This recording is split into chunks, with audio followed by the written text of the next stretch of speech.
Good morning and welcome to another Sunday broadcast from the Retford Baptist Church, and a very special welcome if you're new to our broadcast, if you're joining us for the very first time, or even if you're not a member of the Well Church but you like viewing our broadcast, you're very, very welcome this morning.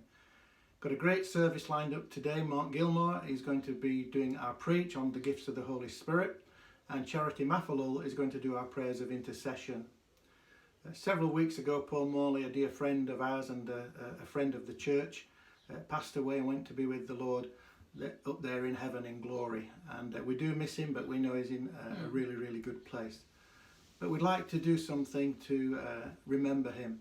And there's a special memorial gift being prepared that's going to be at one of the schools where he used to work. And if you'd like to contribute to that memorial, we don't know what it is yet, but it'll be something very valuable that will really reflect who Paul was to us, and especially to the school.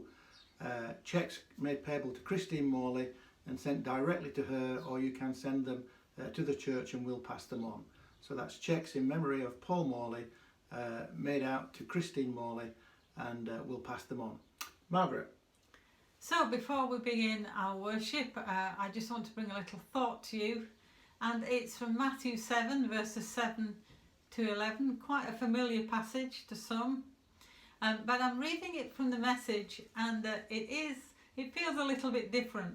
But I think in this time of lockdown, when we have many questions, many uncertainties, it really is good to hear these words from Jesus. So Matthew 7 verses 7 to 11 from the Message. Don't bargain with God, be direct. Ask for what you need.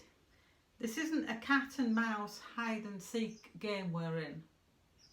If your child asks for bread, do you trick him with sawdust?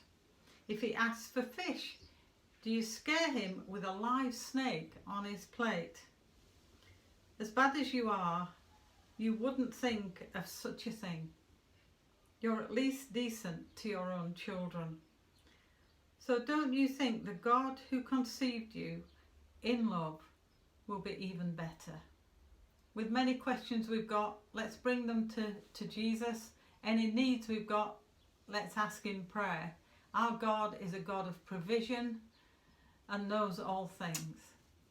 So let's start our worship, and as we do so, as we sing 10,000 Reasons, the second song, you'd be really glad to hear that it's Dan and Georgia of our own worship team that are contributing this week. So enjoy.